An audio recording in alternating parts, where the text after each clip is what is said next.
Hillary Clinton and Donald Trump facing off last night in their first one-on-one debate, but not all candidates on the ballot in November were on that stage last night at Hofstra. Joining me right now is one of them, Green Party presidential candidate Dr. Jill Stein.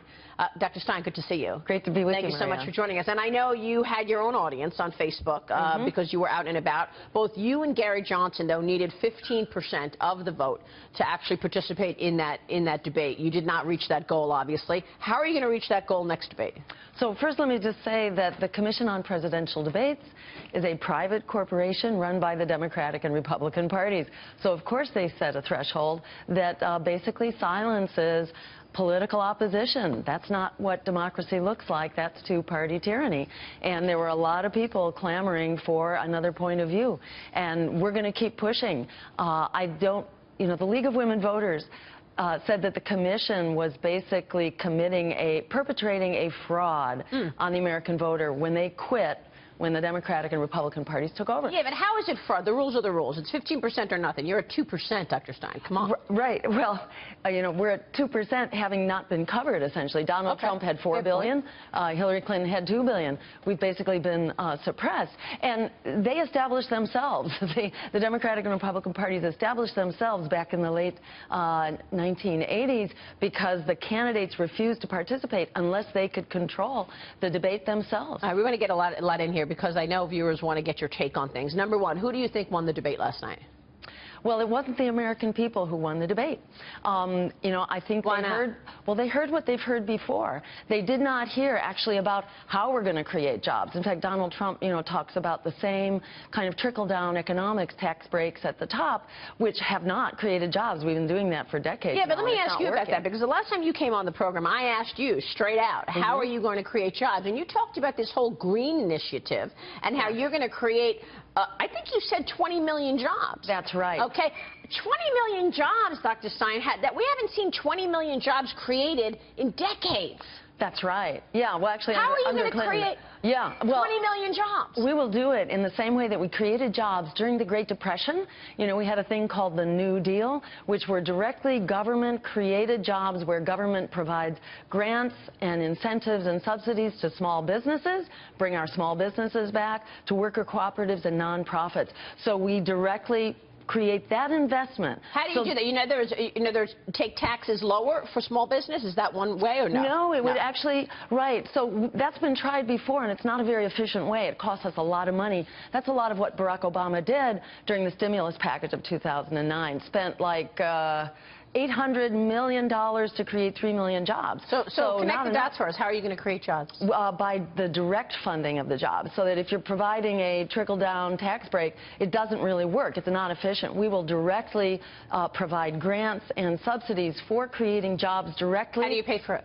So the good news is it actually pays for itself. You have to put the investment in up front. But we save so much money when you phase out fossil fuels. There are 200,000 people who die every year from fossil fuels. And that's just the tip of the iceberg of illness related to that pollution.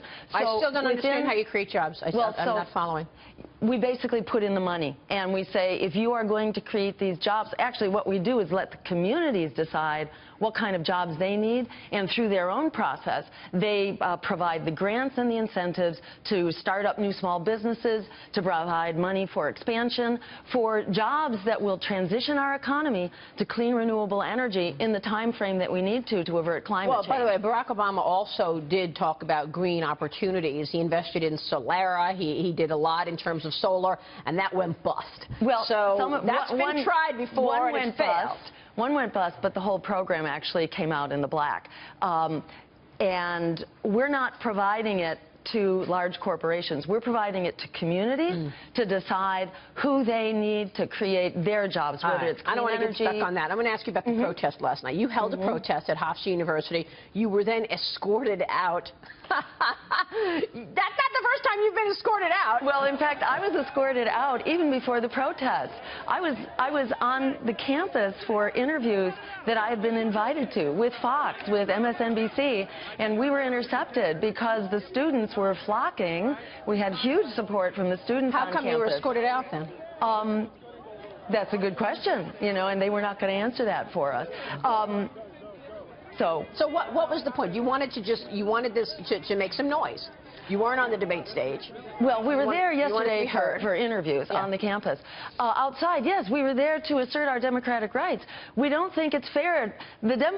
The people of America are screaming for more voices and more choices. 76% of Americans want a fully inclusive debate. Yeah. They want to hear the whole spectrum of their choices, and they have rejected at unprecedented levels Trump and Clinton as being the most disliked and most untrusted ever. What's wrong with this picture? Real quick, the other issue, national security. How are you going to keep the country safe? We are going to create a new offensive in the Middle East called a peace offensive, because the war offensive is failing madly. And you think that's going to take ISIS down, a peace offensive? Well, actually, by depriving them of funding and weapons, yes, that will take them down, and of militias that are crossing over Turkey's borders. So we basically starve them of what they need in order to survive. If it was so easy to deprive them of weapons, wouldn't we have done that? Well, no, because we have a weapons industry which is dictating foreign policy to Washington through this military-industrial complex, which causes taxpayers. It costs us half of your income tax is going for this bloated, dangerous military budget, which eats up half. So you want to cut back on military? You want to cut back on military? And put those dollars into true security here at home, because it's creating failed states, mass refugee migrations, and worse terrorist threats. Every terrorist threat we have been fighting has only gotten bigger. Right. We need to do something else. Stein, good to see you. Good to talk with you, Maria. Thank you. Jill Stein, up next, national